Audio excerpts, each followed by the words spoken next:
Welcome to Fire and Life Talk, transforming a world one heart at a time.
Well, hello and welcome to another episode of Fire and Life Talk. I am your host, Pastor Gary, and as always, I am thrilled to be here. Today is going to be an awesome show. Today we have Officer Jason Kim is going to come on and talk about his experience from childhood to the present, and it is going to be so uplifting and so encouraging that we're so excited about it. But here at Fire and Life, if you don't know, if you're the first-time viewer, we're here to encourage, to empower, to equip you to live a better life. If you want to know more about our ministry, you can go to fireandlife.org.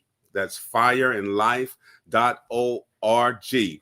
And if you have any questions or comments during the broadcast, you can go ahead and submit them from whatever platform you're working on. So I tell you what, we're looking forward to getting to this show. But before we do that, I got to bring on my friend, my wife. And according to Proverbs 18:22, he that finds a wife findeth a good thing and obtains favor from the Lord. So let's welcome my good thing. Hello, everybody. Hey, I'm Gina, excited for this show today. Yes, yeah, and we've gone through some trouble getting Officer Kim on this show, so we're excited.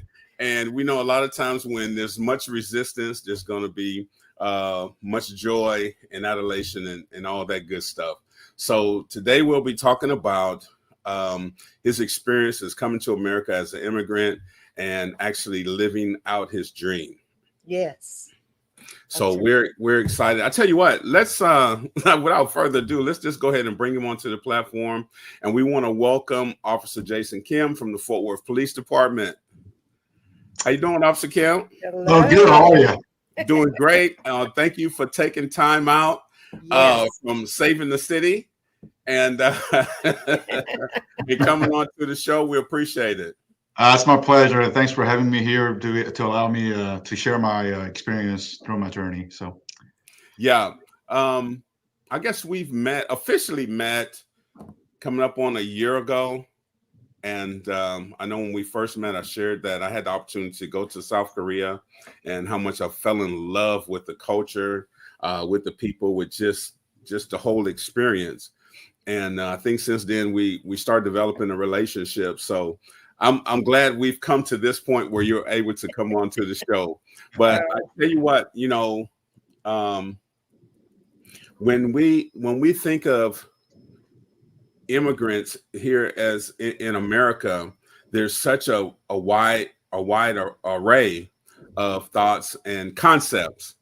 So we was elated again for you to come on and tell your experience. But before we actually get into the question, tell us a little bit about yourself. Yeah. So hello, everyone. My name is Jason Kim. I'm currently serving as a lieutenant of the Fort Worth Police Department, overseeing the operation of a jail. So I have been with the department for about 17 years. Majority of those times I've spent in patrol and in investigative work. But through the journey, I came to this point where now I get to share my experience to the youth and younger generations to be able to assist it, just even if it's just a little, to assist them growing up and see and provide them a little extra pathway to develop themselves. And if I can contribute anything, that'll be my honor. And really appreciate you having me here today. And I'm really looking forward to sharing my experience. Yeah, great. Well, I tell you what, tell us a little bit about growing up as a Korean immigrant in the United States.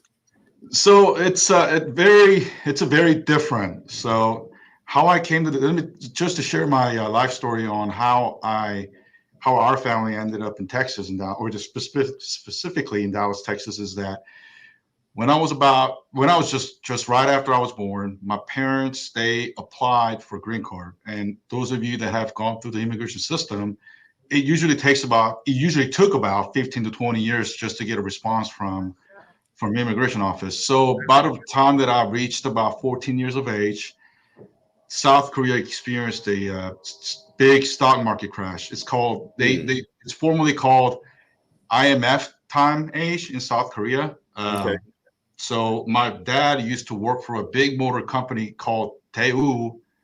I think they ended up going bankruptcy, and they got bought by GM. But my dad, he used to work in a leadership position for the company. However, during those big financial crisis timing, my dad thought, you know what, maybe something's telling me that it's just not a path, and he for other opportunity. And thankfully, right at that time, we got a response from the immigration offices that if we're still interested, we can come into the country with a green card. So I had that pleasure going on because a lot of the people don't even get afforded with those opportunities. Yeah. Hopefully, my parents proactively thought about the pathways, and it kind of really worked out for all of us. So, but now when I was 14, I really didn't know what was going on, right? We were going to Texas, and that's where my uncle used to live as well, too. So as a young age kid, and I just thought that, America is going to be a really great place because back those times, it still kind of is now, but if you think of an America, everybody think of an American dream, right? And yeah. America's got all the fancy buildings and everything. That's the thought that I had in my mind when I was young. So I remember I was really excited but nervous at the same time. I had more of a positive attitude about the change than negative. So as soon as my family determined that we're going to come into Texas and we flew in, I really remember the first day in Texas. It was during the summertime. It was June. It's hot. It was hot, definitely hot, and the smell of that grass, that morning moisture that you smell in the morning, right? Wow. That still stays with me because I could definitely still smell the same scent in the morning when I get step out of the office. But I didn't even really get to smell that when I was in Korea, because Seoul, South Korea is a very, very busy city, right? There's no it's skyscrapers everywhere. Yeah. There's a lot of people in a small compacted area. So we used to not have grasses, some nature, trees and nature pieces throughout the city, but I come to Texas and it's everywhere. Trees, grass, very peaceful. The air is so much fresher. It was just really different. And I remember the scent that I was telling you about. I very much remember, and I still remember every time I step out of my house to do, just in the morning, and I smell it, it brings me back to those times. So just to go forward, after that, absolutely, when I came to the country, I did not speak any English at all, right? Oh, wow. That was that was probably age 14, you said? I was 14 and I was about 7th grader. And I remember that I was supposed to go into the 8th grader. My parents decided to downgrade me just a year down so that it gives me a little extra time to learn an English language. And I was in ESL program as well, too. Right. Yeah. So I remember I struggled through that language a lot because it's a very new environment. Everything was very new environment. Even the school system as a whole is a very different environment. But one thing that I really remember the most is that I had a lot of friends that came from Korea, and we happened to be in the same ESL program. So it's kind of like it's a good thing and it's kind of not so good thing because you know how when you're experiencing something new, it's better that you immerse yourself in and grew up in that culture rather than somebody actually guiding it. It's sink or swim type of thing. But if you're able to swim, you become expert at it pretty fast, or even faster. Right. Unfortunately, I didn't have that pleasure because, like I said, a lot of my friends they were in the same situation that I was in. I remember going to the ESL class with some of the Korean friends, And my parents thought that, you know what, that may not be so good for your education. So we decided to move from there was Capel, and then we had decided to move to Plano, where there's a less of a Korean population there back then. Okay. So when we moved to Plano, that's where I grew up and on till college times. And I did not have a lot of Korean friends. Instead, I hung out with a lot of friends that were born here in the state, and a lot of them are Asian descent, Chinese, Vietnamese. But thankfully, I think that was a really good decision that my parents made, because it's that's how I was able to get where I am as far as English proficiency wise. So going forward, I graduated from Plano Senior High School, and I went to the UNT during the college time. And during that transition, I was kind of struggling in a way that, what do I want to do? I didn't have anything. I really wanted to do computer science. However, my dream kind of took a really wide turn when I had taken the computer science class in high school. And, by enjoying playing with computers and doing the programming is two different things. And I learned it kind of the hard way in high school. So I decided to think further about what I want to do as a career, right? And somehow the police profession just came to me. It just came to me, and it sounded very interesting, because I always wanted to. Because when I was a kid, my parents told me this, that I really wanted to become a fireman when I was a little kid, really little baby. But somehow, as soon as I got into the college, becoming a police officer was my thing. And I had a really pinpoint focus on what I want to do. And here I am. I majored in criminal justice from UNT, graduated from there. As soon as I graduated, towards the end of a bachelor's program, I applied to different agencies, and thankfully Fort Worth PD called me, and I was able to land a career job here with Fort Worth, and I've been here since then. Wow, that's almost 17 years ago.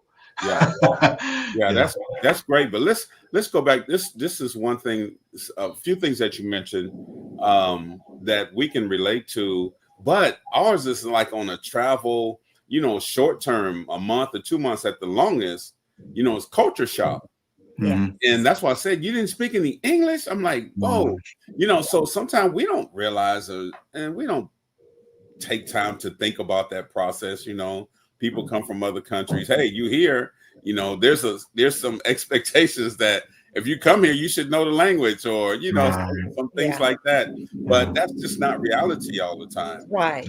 And I know when we travel, we try to do as much research as we can. As the culture, the food, the time difference, the travel, things you can take and can't take. So embarking on a whole movement. And then, 14, your body's going through all these things. Oh, yeah. I was going through bad puberties and everything. Oh, yeah. Yeah. So that's quite a challenge. And I guess it made it a little bit easier that you had some Korean and Asian culture that can kind of understand what you're going through, kind of watch over that. I know, and I don't know if Gina had a question in this segment, but she used to teach, and and the school she taught at, had, I don't know how many different nationalities, but it was preschool, and some of the kids didn't speak English. But I'll let her ask you about that. Yeah. Well, yes, and I had to. Well, it was actually pre-K. So I had to label everything. I had to do everything, but it was just a joy. After 2 weeks or 3 weeks, they catch it. Mm-hmm. And that was a beautiful thing to me, because I would all of a sudden hear them speaking English, and I was like, oh, wow, they got there, because it's a challenge. Yeah, it is a challenge, but I love that, they came to what they needed to do to be successful. The kids can pick up the language a lot faster than how I did. Oh, yes. It's a small stats, but they pick it up real fast. And I remember it took me probably about 2 or 3 years just to be able to understand what people are telling me and saying it to me. Yeah. But kids, they can pick it up in a couple of weeks fast. I mean, I have a kid that I have a small children I have with me, and then we always speak Korean in our home, because I was actually I actually did that on purpose, because I want them to become bilingual just like I was. just to be able to open more doors for them when they grow up. Yeah. But when my kids went to school, they didn't speak English at all, but their transition into that American schools and languages was so much easier than how I did, because I never heard them struggling. They just, by them playing with their friends and teachers, they just picked it up, cultures and language just like that. Snap a finger, they just start picking it up. And I wish, now to come to think of it, I wish I was that young when I came to the country. Had I known that, I would have definitely ended up being here. But of course, nobody really knows what the future holds, right? Yeah. But now to come to think of it, now that you mentioned that you actually had a pre-K students that are come from other countries and different languages, I can totally relate to you. They pick it up, it's like nothing. It's like nothing. Yeah. Was the language barrier your biggest challenge, cultural challenge, when you moved to that? I want to say language and the making friends. Those are the two biggest challenges, and mainly because it's Texas has its own culture anyway within America, so absolutely. But Korea is it's not just the differences in cultures, but language has something to do with it, because I cannot communicate with the friends that I'm going to school with, and I look very different. And back then, having an Asian student in a school was not really a common thing. I remember just in ESL class, we've had 2 or 3 Korean students that I was able to relate to, but outside of the ESL program, there just wasn't that many Asian students in our school back then. So making a friends was probably the second biggest thing, but that came with the challenges that I had with the language barrier. And just the school structure was different, wasn't it? Because in Korea, you spend a lot more time in school than you do at home, right? Yes. So let me just tell you about the school system in South Korea. So back then, it still kind of is now. So there is a big competitions from even the students in their school, because, like I have mentioned, there's just so many people in a small, very dense area, and education competition is very strong up there. They pretty much get tested every year whenever they finish high schools and everything, and they want to go to college.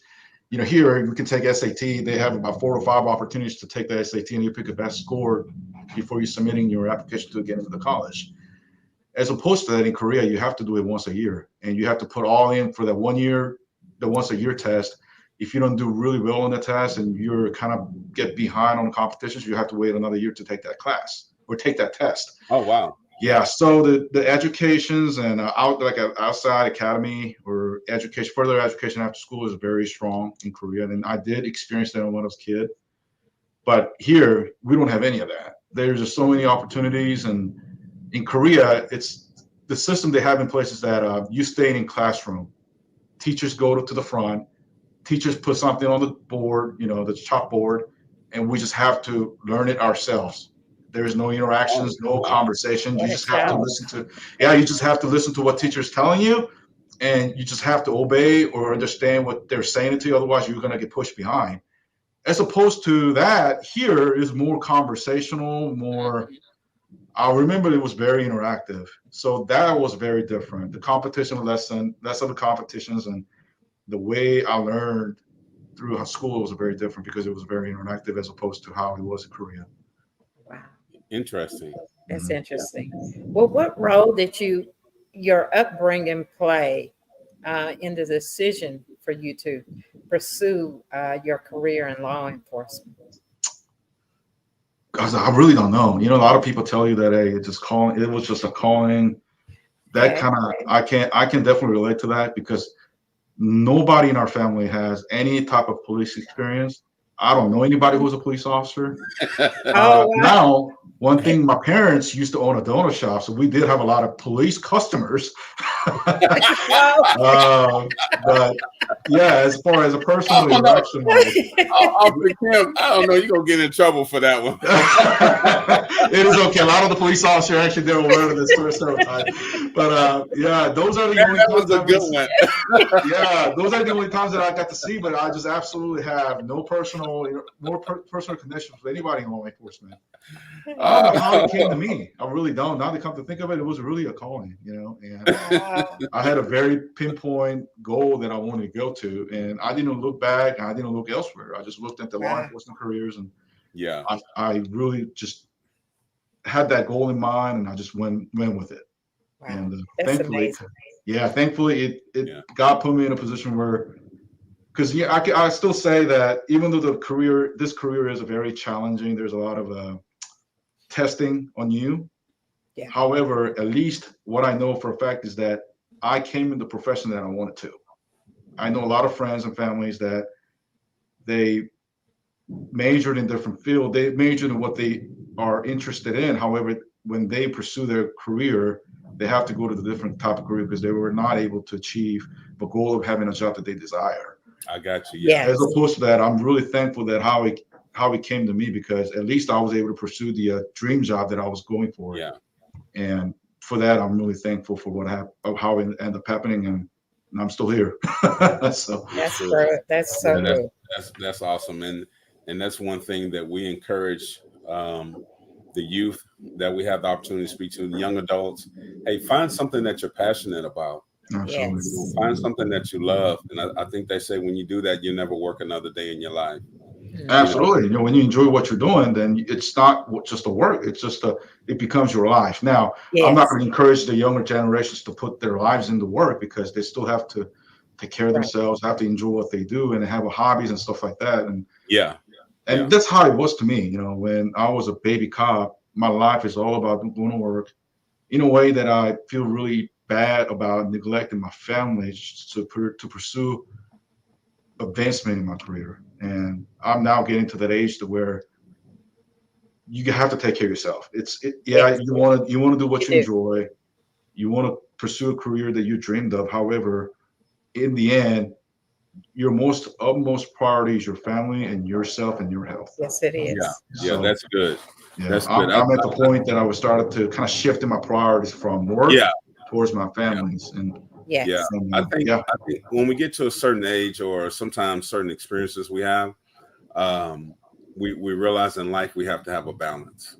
Absolutely. Work and life balance it's almost crucial that you have, because otherwise you're going to get consumed by either a career or or the stress that you're facing. And you don't want to be consumed by anything, because your most priorities are your families and your kids and the people that are around you.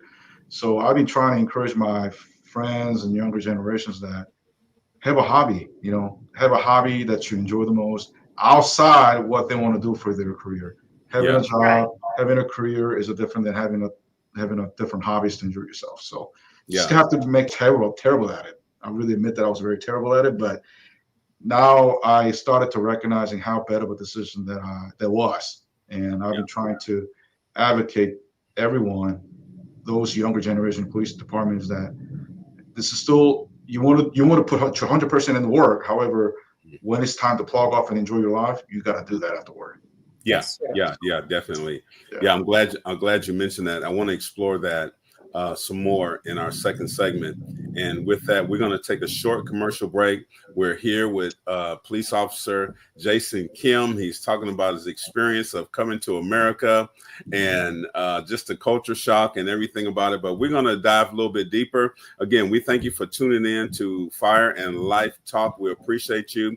But before I go, I want to encourage you to like, to share, to continue to comment and subscribe.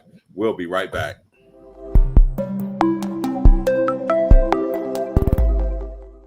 What's happening, y'all? I don't know if you've ever seen a walking tree. This is actually called a walking tree because these are the roots that come from up high, not down on the ground. They grow into the ground. They're both on both sides of the tree. And if the tree wants to move this way, the roots in the back die, and then it grows out more roots in the front. And the only way the tree can move forward is if the roots in the back die and it grows more roots in the front, and then the tree moves in that direction. The only way you're going to be able to walk with God and move forward with God is if your roots behind you die. Your old relationships, your old connections, your old views of yourself, they have to die in order for you to move forward. And then you grow new roots in the direction that God wants you to go. The Bible says if anyone's in Christ, the old is gone and the new has come. So let go of these old roots, let go of these old ideas, these old relationships, these old perceptions, and start moving forward and reaching out forward to apprehend what Christ has apprehended for you, to become the person He created you to be.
Welcome back to Fire and Life Talk. We are here again with Officer Jason Kim with the Fort Worth Police Department, and we are just having a great time. I'm really learning a lot and enjoying it, and I know you other viewers are. No matter where you're at in the world, there's always obstacles and transitions and change and all these things. Some much bigger than others.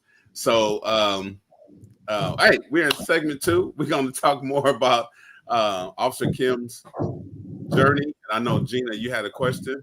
Yes, I do. Did you encounter any discouragement or obstacles from others regarding your career choice? There were a lot of obstacles. Yes, I did. And let me tell you, it's a really sad reality of the world that we're living in, but it's sometimes a lot of people outside of the field look at us like we're different. Right. And that comes with my race and language as well, too. Every time I interact with people that I interact with people outside, and, a lot of times we have a personal interaction with people outside in a positive environment or sometimes in a negative environment. However, I try to look at things where everybody's the same. We're all human. We're all good people. But some people look at us in a different because we're in the uniform. And just because of the language and accent that I have, a lot of people think that I'm mentally challenged just due to the accent, or just the racial differences that I have with the different people is that they don't know what they're talking about. He never even lived the country. Now, how is he going to know or understand my problem? That type Right. So those are the challenges that I had in my career. I can say that it was not like a discriminatory or anything extreme in a way, but I can definitely sense that when I was working. And heck, I've been called by different names and profanities just because of who I am, not because of what I did. So yeah, those are the challenges, but those are the things that a lot of the police officers experience just because they put the uniform on. But in the end, we're all same people. We all have families, and we're human just like you are. Yeah. Right. But they think that we become a robot when we put a uniform on, and that's not it. We have our feelings too, But those are probably the biggest challenge that I had as an officer, because of the people look at us different just by our appearances. Yeah. Officer Kim, I'm glad you mentioned that. And that's really being transparent, because sometimes, with the organization that we're in and we work side by side with the police, I'm viewed a certain way now. And I'm like, hey.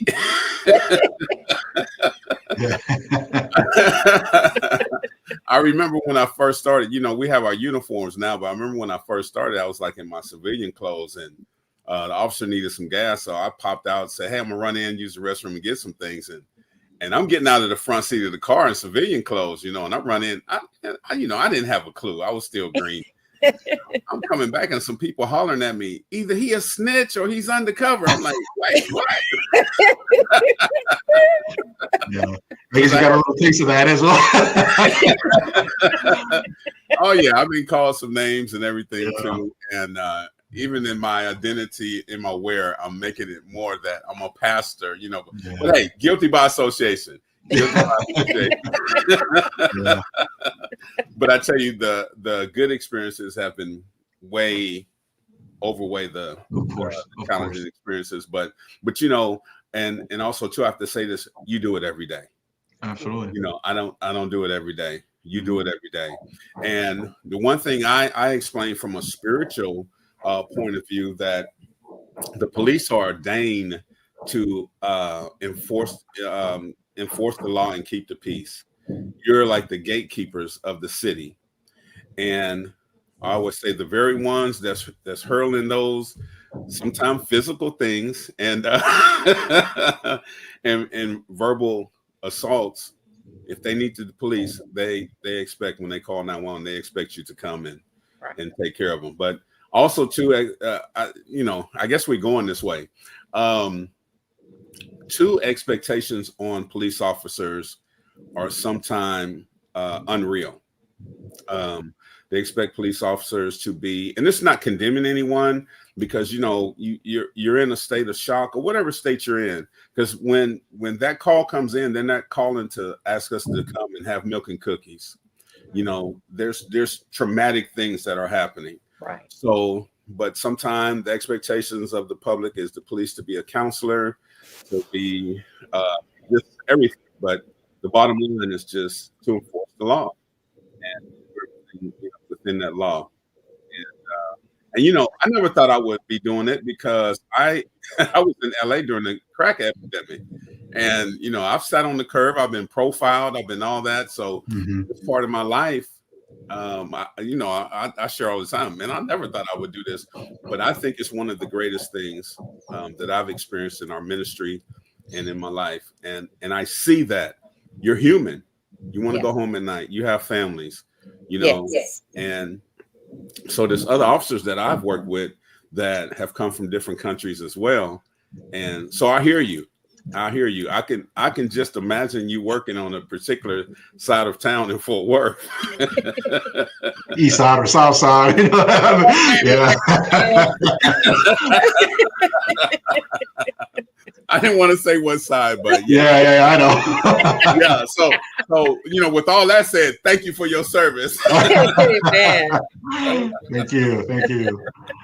Because what really fuels us to do what we do is that we can experience a lot of negativities, but if we get a positive reaction from people, that evens out. I mean, that's something that we can definitely use, and it's definitely helping the officers. So I want to encourage everybody that if you have a chance to thank a police officer for what they do, please do it. Even if it's just a small gesture of shaking hands and give them a smile, because they need those type of support. Even if it's just those small staffs can take those small gesture will allow police officers to take a leap of benefit of soothing down their mental illness, that at least they know that, hey, there's other people out there that support what you do.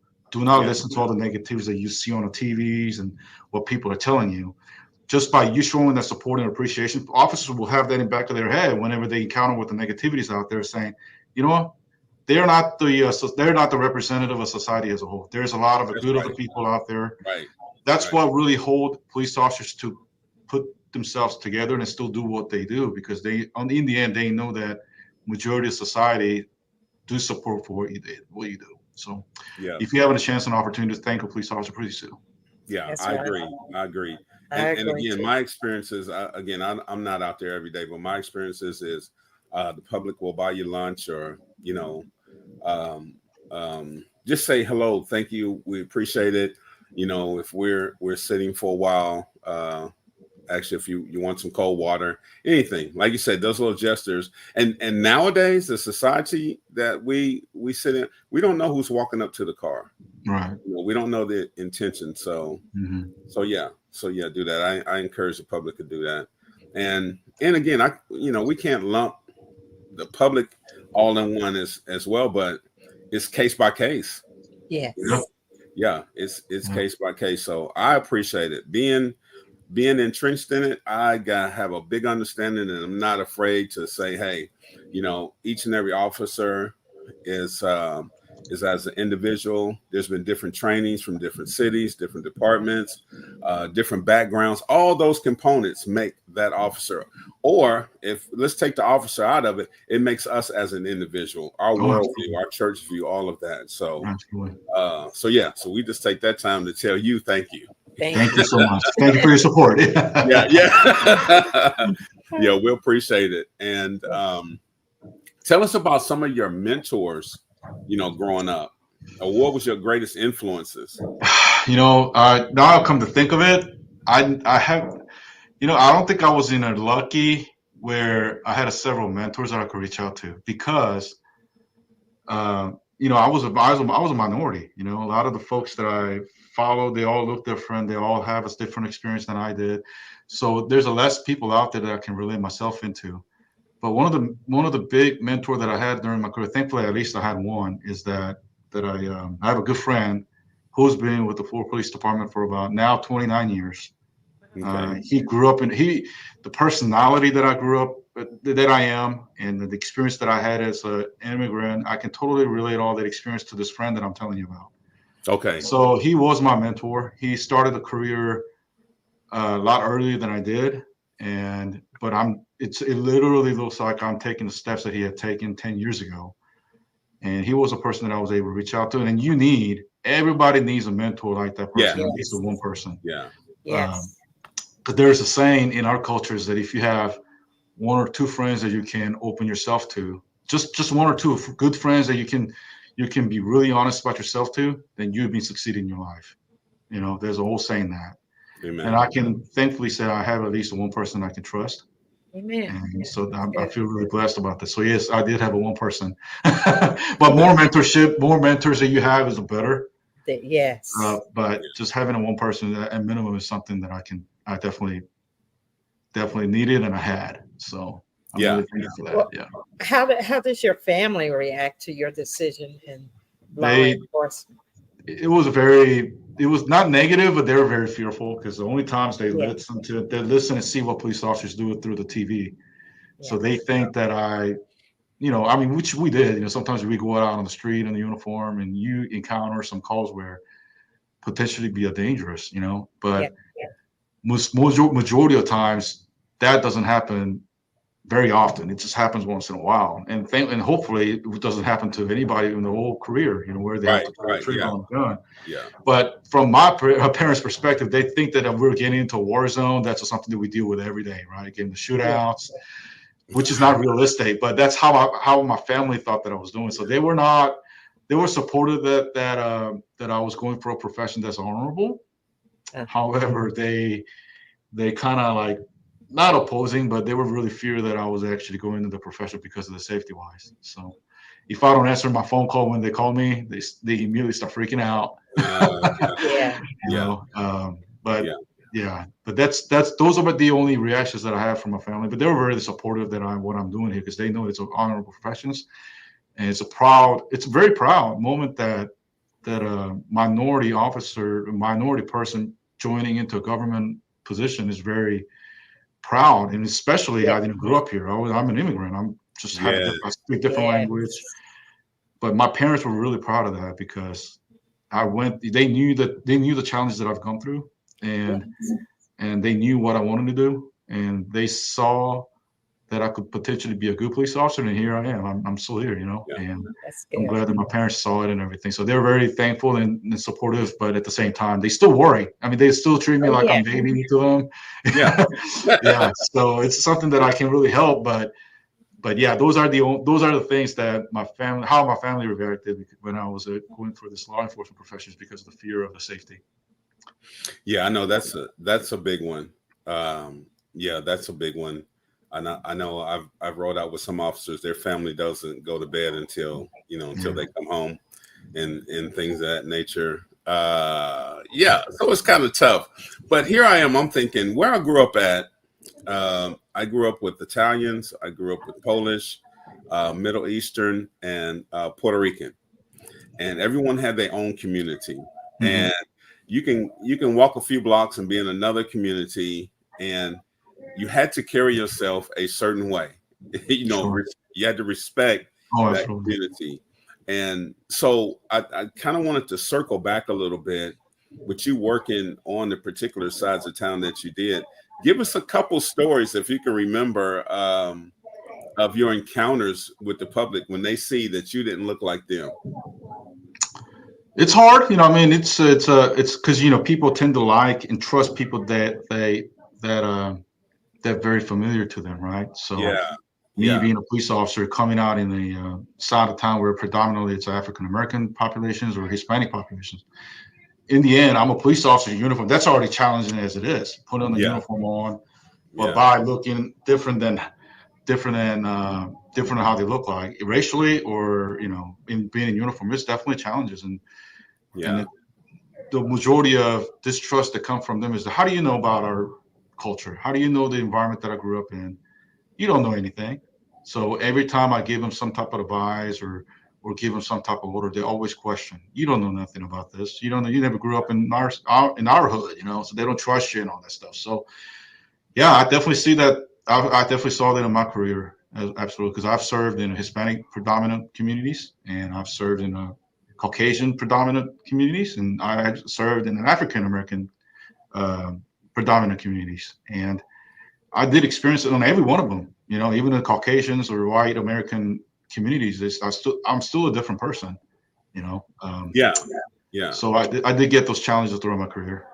Well, with that said, you had a lot of experience. First of all, being able to get your job done. The reason why you was there. But I guess what I'm getting at is just society, period. And now they say that we live in a global community and we have so many different nationalities. Like, okay, so some people say because of our travels, we're evangelists and, you got to go outside the country to evangelize. Man, right here in America, right here in Texas. We got everything here. You don't even need a passport. You just go a city over and evangelize. I know one of my things is everyone in the world has to eat. And that's my thing where I connect with people is trying different foods and different cultures. But a lot of time we're afraid to. But as you were talking, I said, man, you had a very unique position, from my perspective, like being able to enter in these communities. I guess sometime, every call was here. I'm just going to say it because this is the term I use. What I found is that forward police babysit the city. I'm just going to say it because you go on a lot of calls, man. It's like babysitting. But you can go on there, you can go to your domestic calls and everything, and it's different. But you came from a very unique perspective, in first having how did you do that without losing your identity? What do you mean, like in a professional identity, or are you talking about just a personal identity as far as kind of your personal identity? Because in a sense, and correct me if I'm wrong, you kind of had to be certain things to certain people, to get them to trust you, to a certain degree. Yeah. But see, my way of thoughts is that I don't try to become or act or behave like they do. Mm-hmm. I'm just who I am. And if people see that I talk or behave consistently throughout different people, then they will know that I'm just being a Jason Kim, not just an Asian American police officer, Jason Kim, right? Yeah. So I try to put that respect and consistency throughout every interactions that I have with different people. Now, every interaction will be different because we're dealing with different people. Yeah, exactly. Yeah. However, every time I go to those calls and interact with different people, I'm just gonna have to do who I am. I'm just gonna behave and act, and as you can tell, I'm a very smiling person. So this is how I talk to people, whether I put the uniform on talking to people or not. I always try to put out a smile on my face because this kind of soothe the tensions down a little bit. Yeah. So I don't really act differently just by differences in communities that I serve. I'm just have to deal with them who I am, but I'm doing it consistently with the people that I'm dealing with. That's good. That's good. Yeah, that's the way I do it, and it's actually worked out for me too. Yeah. Kamsahamnida. But that was pretty good.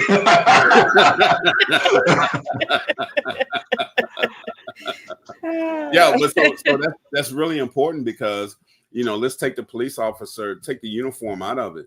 this is how we should interact Yes. with each other as a society. That's where I was going with this. You know, regardless of your profession, you know, we're all human. Right. We all, for the most part, like I said, let's get down to our basic needs. We all have to eat. We all need water. And if we as a society can come together beyond that, man, this will be a greater place. We can make our communities a greater place to live. But again, there's so many different components and experiences with that. But I can say, as a society-wise, we're doing a lot better than how it used to be 10, 15 years ago. Okay. I'm seeing it from a minority perspective, is that now people out there are more really understanding about differences in cultures. Yeah. They don't look at people in different way, inferior or superior. I think the perspective that Americans as a whole is seeing is that, hey, we're all different people, but we're still people. We're still the same people. Yeah. So speaking of that, how it was back in 10 or 20 years ago, it's definitely different than how it is today, and in a positive way. I'm definitely seeing that from a minority perspective as well too. And I'm pretty sure they all are seeing that as well. Oh yeah. Yes. You know what I mean? Yeah. Yeah. I think technology has a lot to do with that. We're able to. I remember when the internet was really getting big, and I used to have this BlackBerry, and I'm always searching on it. And I had an aunt. Do you remember that, Gene? I had that. I do remember those BlackBerries. Yeah. I do. And my aunt was saying, why are you on that thing all the time? And I said, because you can go anywhere in the world. I said, I can go to a library in Egypt and read a book. Yeah. She said, are you smoking? How are you going to go to a library in Egypt? Well, yeah, definitely. The technology has really advanced where we can. It has advanced so much. You know, I still remember library's time, but now that you get to interact with different people just through the handheld device, that's a I know there's a negative outcome by relying on too much on electronics, but I think there's a positive side of that as well too. Yes, yeah, definitely. Yeah, definitely. We see it with the show. I mean, just the things that's out of our hands. Mm-hmm. We see the power and the reach of electronic community. Oh my goodness. Yes. Sometimes it's just really mind blowing. Mm-hmm. And you can bring a whole nother culture and experiences like right into your hand on your phone. Right. Yeah, I think that's so exciting. And then when we travel, we see the different types of technology. And I tell you what, we're going to take a quick commercial break, but I know you just came back from South Korea. So I'm really interested if you would share some of the differences from when you left and when you went back, those time periods. All right. So again, this is Fire and Life Talk. We just thank you again for tuning in. We're coming right back. I made it sound like we was leaving, but we're coming right back. Don't forget to share, to like, subscribe, and we'll be right back.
We are back with Jason Kim.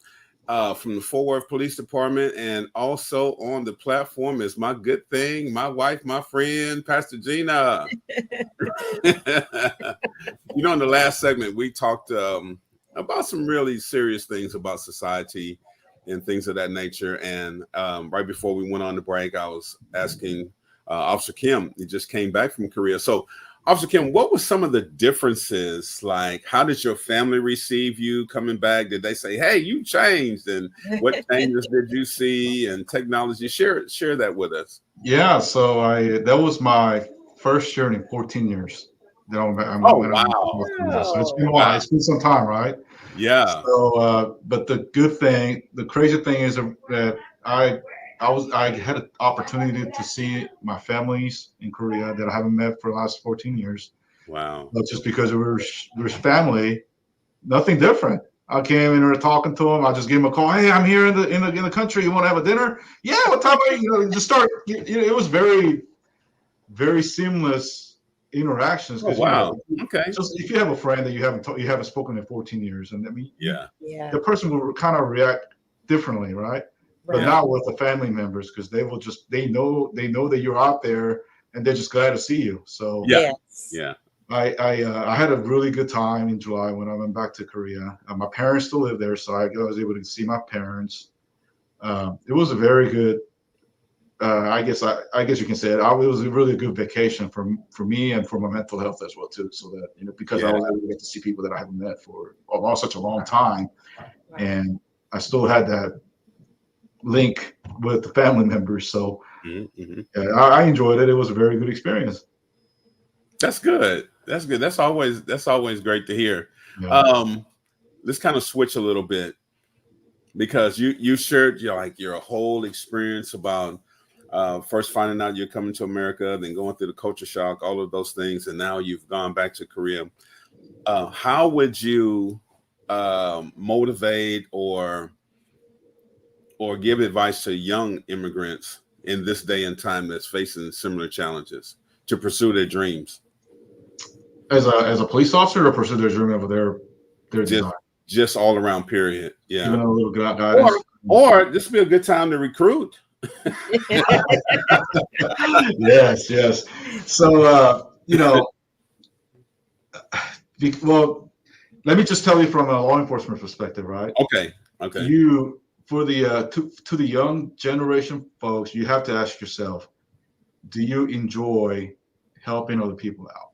Because they're not gonna take it as if you're helping them out. The people out there you'll be dealing with, you're always a bad guy. But in the end, you are helping them because you're protecting them, you're solving their problems. You're helping them, just not in the same way as if people were helping homeless individuals out in the middle of the freeway. It's a different type of help that you'll be providing. So you have to ask yourself, do you enjoy helping other people? And are you willing to take up on a challenge when, even regardless how much you're helping other people out, and they just don't see that as a help, are you still willing to take up on a challenge and continue helping other people out? That's something that you have to ask yourself. So you have to have a heart in this profession, because otherwise, like I had told you, the job will consume you, and you're not going to be able to have a persistent career if the professions and expectation of this job is different than what you believe in. So, that's a word of advice that I like to ask. And it is okay, just if you initially thought that law enforcement is your career, just like what I had to do in my career path. If you just keep asking yourself and you explore the professions, and you know what, it may not be really for me. You have to be really honest yourself, because you can make those transition when you were young. You cannot make those transition after you're having a family with 2 kids. It's going to get more difficult to switch. I mean, it's still possible, but it will be very, very challenging. But it is good to ask yourself a question at early on: is this profession for me? And it is okay that you recognize it's not, and make the transition. It is totally fine. But you have to ask yourself, if you have a desire to be a police officer, are you willing to overcome those challenges that I've spoken with you about? Are you willing to still continue helping other people out when people see that you're the villain? That's one question. And secondly, if you ask yourself, hey, is this a profession that I want to do for the rest of my life? And if it's not, it is okay to be not. And then you can make decisions on what is best for you. Do not listen to other people's telling you, hey, this job is not good for you. This job doesn't pay you well enough. Whatever the reason might be, do not listen to what other people are telling you. Mm-hmm. Ask yourself whether if this job is for you, or is it time for me to change the career path or not? And you have to really be honest with yourself, because we're talking about your life. And remember what I told you, that life is, you're enjoying life and do what you like is the most important thing. So you got to do yourself. So yeah, because I've seen people that do not want to do this profession, but they're doing it anyway because this is what feeding their families foods and food at the table. But it feels really bad seeing the people that you obviously know that they're just not willing to take extra stress and just going through this profession. And you can see it, if you work with those individuals, you can kind of see it that they don't enjoy what they do, always stressed out, always negative about what they have to do in their work, but they're still doing it because they have to feed their families and bring food to the table. Why would you not want to do that with the career that you enjoy the most? That's why you have to ask yourself those questions earlier the better.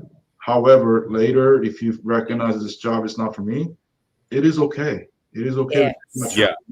At least if you do this job and you recognize that change is necessary, you'll have time to explore those options. You have a time to explore the options, right? But it's definitely easier to recognize it early on than later. Yeah. That's right. Yeah. Yeah, I know you mentioned the mental health a few times. How do you balance your personal life and the stress from your work? It was hard. And quite frankly, how I told you that I sacrificed my families and I neglected my families for this job. And I did it because I really enjoyed the most. I really had a good time working here. I had too much fun at work to the point that I neglected my family. Okay. And in the end, this is work, right? It's not a place for you to just enjoy your life. It's a work. You have to produce something in return of salaries and money that you're getting paid for. And sometimes you may not do a good job as what they expect you to do. And you've seen it, so you have to recognize it. So that's where the mental health that's when the mental health issues come into play. You were always proud of yourself and work ethics and work that you're producing, but you're not. But once you advance yourself into different positions, and there's other professions within the police department, you do a lot of other things. Mm-hmm. And if you're a human, you may be good at one thing, but you may not be so bad. You may not be so good at other type of work. And when you recognize that this special unit or whatever is not for me, you have to accept that you are not the police officer you wanted to, and you're not the perfect person that you thought you were. You were human. There will be always a challenge that will come to you. Yeah. And those moments came to me, right? And that's when I started to lose an interest. The mental health was causing a big time. And a lot of that is faulting yourself too. Why did I do this for? Why did I sacrifice my life for work? And that's how the mental health issue came to me personally, and it really hit me hard for the last 2 years.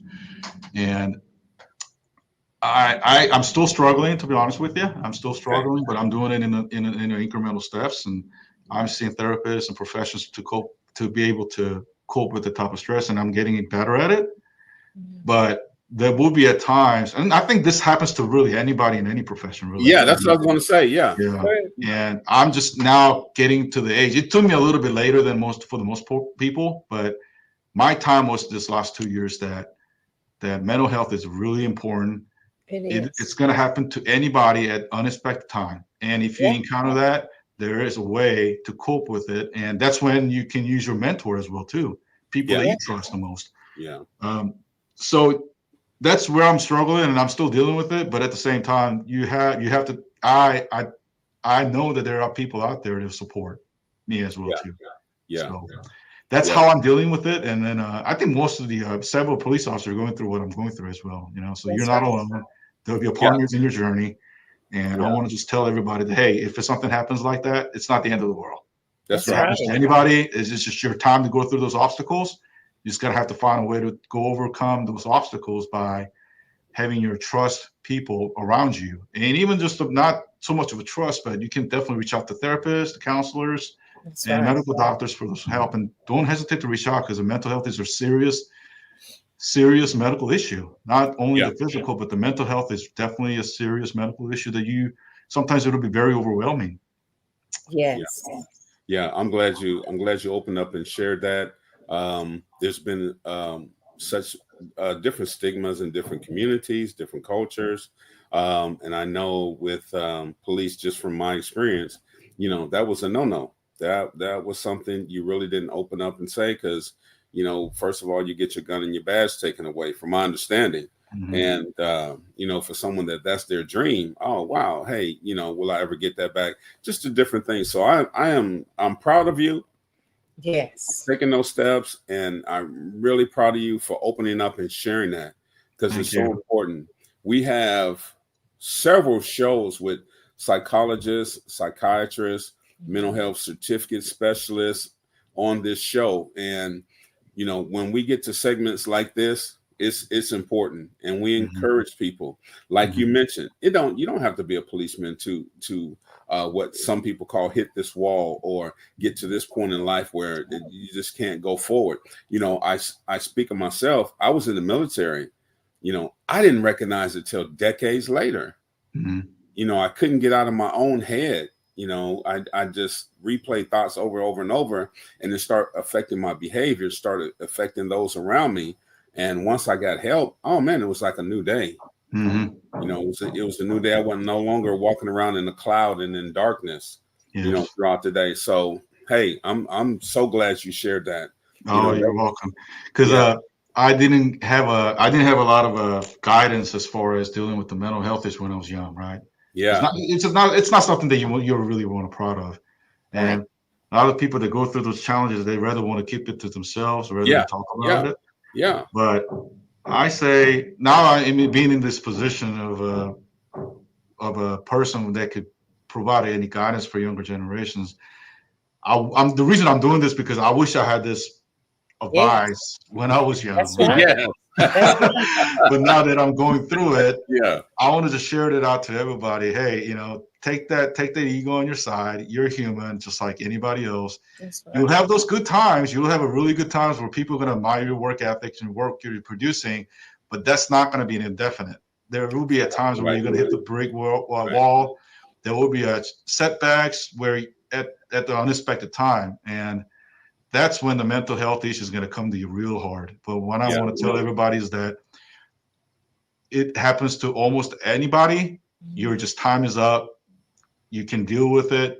Build up your trust resources, and there will be people out there who will support you. So do not let that discourage you. Do not even think about harming yourself in any way because of this mental health. There's, like I said, you're only making the problem worse by doing that. But reaching out to people that you trust and get a resource that you need, you'll be able to overcome those obstacles and become a better person. And that's how I'm taking it as well too. And it gives me peace. And now I recognize, I actually learned from these challenges, and my priorities as far as my life came to me. What is more important? Because like I told you in the past, that my work is all my life. But after going through those obstacles and everything, now you recognize that, hey, your most important priority is your family. Yes. So I'm really, in a way, I'm kind of thankful that I had that opportunity, because otherwise I would have definitely neglected my family throughout my career, which I would never wanted to do. But I probably would have done it throughout my career if it didn't happen to me. Yeah. So, it happens to a lot of people. I tell you what, Officer Kim, if we can talk in the future, but I would love for you to come back on and just share with us and the viewers your walk through this, because I know just this last couple of minutes have really helped me, in you talking about it, and it remind me of some things, and where God has brought me from, and the place that he's gotten me in. And I love that you encourage that. Hey, life is not over. Mhm. Right. Take the positive steps to get things, to let that sunshine shine again, so to speak. Mhm. And the big word that you mentioned for me, I was in search of for years, is peace. Yes. Yeah. Yeah. Yeah, it's peace. And I just want to encourage everyone that it is attainable. It is attainable. So you're welcome. We're going to close out, but I want you to stay on. Okay, stay on the platform. We're going to close out, but I just want to thank Officer Kim for coming on and sharing Yes. the journey, sharing the challenges, the victories, and we just really appreciate it. Yo, my pleasure, and thank you for having me here. Like I said, this is kind of like a therapy session for me too. In a way that I was able to open myself out, and that me telling me that I'm doing somebody a favor by sharing my Yes, experience. you are. Big time. And Big knowing time. that, it gives me comfort and peace. That's why I call it a little bit of therapy session for myself as well too. And I'm really thank you for having me here, and I'm really look forward to having another opportunity like this in the future. Oh yeah, We you're welcome appreciate anytime. that. Yeah, We appreciate that so much. You're welcome anytime. As a matter of fact, like I said, stay on the platform. We'll talk and make some arrangements for that. So we appreciate you again for coming out. We just want to thank our viewers from wherever you're viewing at in the world. Thank you for your comments, your questions, and all those things. And come back next week. Lord willing, we'll be here. We appreciate you. And remember to get encouraged, get empowered, be equipped to live a more abundant life. Officer Kim, thank you again so much. Until next week, God bless. Thank you for tuning in to Fire and Life Talk, where Jesus is Lord. If you would like more information, visit our website at fireandlife.com.